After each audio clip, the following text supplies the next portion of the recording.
So in this one, I have e to the pi x over x squared. I just noticed that this is a this is a rational function, so I'm going to have to use the quotient rule. So f prime of x is going to be, I'm just going to go ahead and write out all the parentheses that I need for this. So it's going to be low d high minus high d low, square the bottom, and off you go. Okay.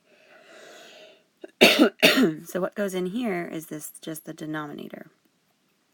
So that's just an x squared squared. Okay. And then here is going to be the bottom function, which is x squared. And then derivative of the top function. So that's going to be e to the pi x times pi. It's just chain rule.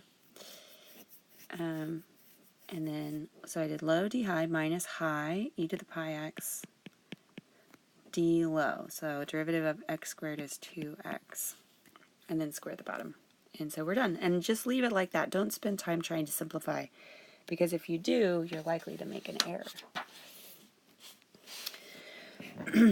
All right, next one, I want to find, and this means the second derivative. So that's the way you would write the second derivative in Leibniz notation.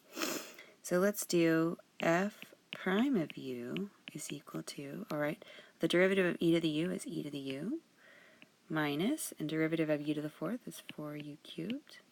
So that's the first derivative. And to take the second derivative, I just take the derivative of the derivative. Again, the derivative of e to the u is e to the u.